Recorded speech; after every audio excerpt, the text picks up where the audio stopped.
And yes, we do take that moment to remember, don't we, Steve Davis? We do. It's actually a profoundly emotional day. It is a very emotional day for so many people. And I was talking to Tracy before because I was at the dawn service on North Terrace. The amount of people who get emotional during it is just, you look around at all the people and it is an amazing thing. There's so many layers to it. It's not just war. There's everything that gets tied up into this. Yeah. It's just a day you can't dodge, and nor should we. No, exactly right. What have we come to discuss today, Steve? Well, it's actually in light of that, I've been thinking about what I could do, because I feel a bit tone deaf just coming in to talk about small business marketing on a day like Anzac Day. And it got me thinking about small businesses during the times of the wars.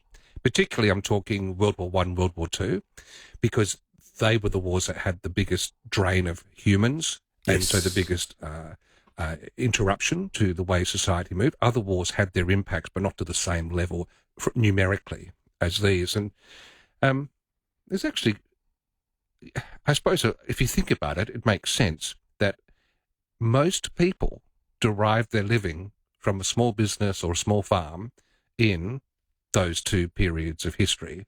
And so when you've suddenly got a call up and you've got people, you have labour shortages. You had, particularly in World War I, people in the timber industry originally got some exemptions, but then the government needed to second all of that. Retail businesses that would import things like tea, shipping was diverted to the war effort. So there was no tea coming in.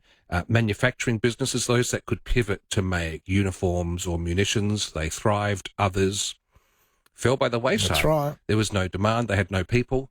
And so you had huge disruption. And you can understand why. But then if you think at the micro level, there's a family that's lost its income and all the ramifications through every community group they're involved in. It's actually quite, and I don't think it's all that different today to some degree, because we still have 90+% of our businesses, small businesses. We are very much a small business nation. And sometimes we take that for granted, sadly. I think a lot of people take it for granted. And World War II, it just developed even further. Meatworks, cold storage, anyone in retail, luxury goods, they were just decimated, as you would anticipate, because who can focus on that when, especially when Japan entered World War II, it wasn't just going off to fight for the realm. It was defending our own patch of turf. It really changed the mentality to defence. And interestingly, though, if we keep the small business recollection going, small businesses have to face changes in the environment at all times. And what was interesting is after the war, those businesses that hadn't been decimated could see what the new demands would be for as service people returned, new housing, but some given grants to start businesses, which created more competition. I was going to say, if you had the vision. Yes. You needed a vision, though. Well, that's right. And I don't think that is a universal challenge for anyone in business, is to keep reading the play, seeing what's happening out there. And I actually started going down a rabbit hole, because then I was fascinated by what motivated people to sign up. And later, there was conscription in other wars, but to sign up. And one of the things that was interesting is that, especially when we look through the lens of World War II, when Japan entered, there was a deep change. It was to fight Nazism, fascism, and the Japanese militarism. That was the driving force. That made people go, right, enough's enough. We're drawing a line in the sand. And what I find galling, now that I'm a social media practitioner in this world, now that we've got Facebook, there are people like Candace Owens and others out there, David Irving, who are making livings by turning that on the head and saying, no, Hitler wasn't all that bad. The Allies were, and then I know. They get rewarded, because Mark Zuckerberg makes most of his money when people get upset. And so you've got, sadly, some Aussies falling for this, and you see the birth of some of those fascist groups who spew their hatred. And you think people who whose lives were sacrificed in these wars would be turning in their graves to think that anyone could be standing up and trying to make that man into a saint of some sort. I totally agree with you, 100%. No, I really do. And I think a bit of that lies in when I went to school, we learnt about World War One, we learnt about World War Two, we learnt about European history, which shaped the rest of the world. Doesn't happen now. Mm. Yes, there's all different flavours of things we learn about. Yeah. You know, and then we get the people who've jumped on the bandwagon for the Gaza conflict. Mm. You know, and the hatred towards the Jewish population. Now, I don't care what religion you are, what colour, creed, religion that you are. It never enters my mind to go, well, Steve, you might be Jewish. Of course. Yeah. I don't understand that. It doesn't compute. It doesn't register with me. And I think I'm still going to point the finger at the smartphone age we're in and the quick dopamine hit you get anytime. Because history teaching, I don't think has kept pace with some extra oomph, some extra heft.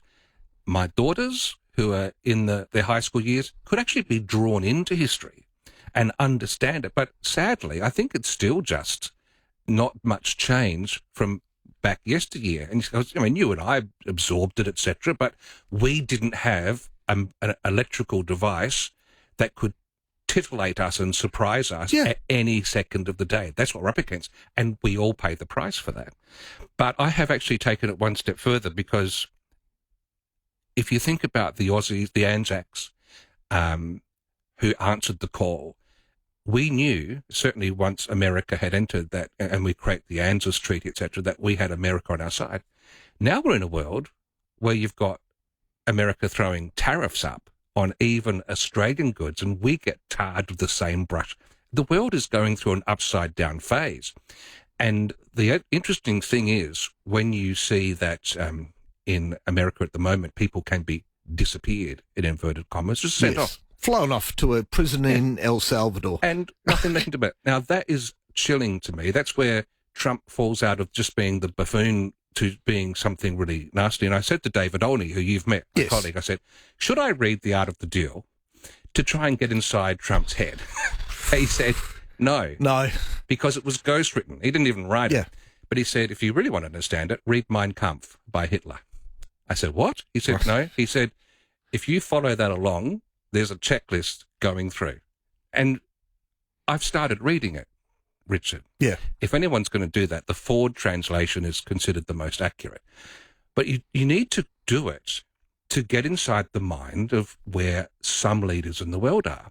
And I thought what I'd do is just finish off today by something that all crystallized for me last week. We're in Port Elliot. I was reading this book.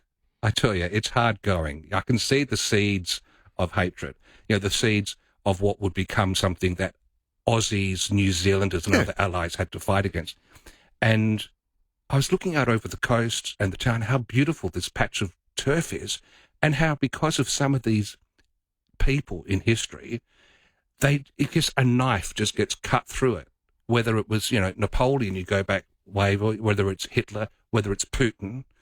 And I thought, Richard, if there's any day in the history of Australia, in the year, that you can read a poem and get away with it, I figured today's the day. Go on, Steve. All right. So I can always dump you. I mean, I'm out there, I'll get, whatever. But it all just came to me that it's these one-off leaders who get into a position of power and we get trampled over. We do. We have to have our lives turned upside down. So here he is. Take it for what you like. It's called The Evil of the Few. I'm sipping whiskey on the beachfront as I step into the fray to read Hitler Under Moonlight to learn what the wretched say when they take our slice of perfect and bring darkness into play as they pour their bitter poison, drive the world to disarray. It's not the men of vision who come and disappear, who leave the world in tatters and who we forget we're here. It's the broken men, the nasty, the cunning with their sneer. They're the ones who feed our crazy and who bind us all with fear. When these men get in power, when the charlatans arise Our hard-won virtues wither, twisted rules materialize, and then we fear one another. You won't look me in the eyes, and these vicious bastards win again, and hope in many dies. Well, there's a cost to beat the bully, and it's paid for me and you by those who'd risk the brutal slaughter than face life in servitude. But they need us to be decent and to do what we can do to liberate this world again from the evil of the few. Very good, Steve. Well, there you go. That's just... of all the days of the year, this is a day you might just get a leave pass to just share something a bit raw, but it's one of those days. It is. It is. And excellent. I was listening to a podcast the other day with Jon Stewart. Oh, yes. Jon Stewart from The Daily Show. Love The Daily Show. He used to have a late night show in the States, a long time before The Daily Show. Came up with the idea that he thought was very funny to have... Tell me. My first guest tonight is Adolf Hitler. Now, Jon Stewart is Jewish, right? So he had Adolf Hitler coming out, not the real one, but somebody pretending to be him, eating a bagel at the time, saying, I don't know why these weren't really good. The network executives, because it played on Los Angeles time, never made it to New York. The show was cancelled at the time. Wow. Oh, and that is a whole different thing of freedom of speech and not having your skin too thin. Exactly. All right, Steve, where do we find out more about you? Well, you can find out more at talkedaboutmarketing.com. Thank you for taking time out on Anzac Day to do something very, very appropriate for the show. Anytime. Steve Davis.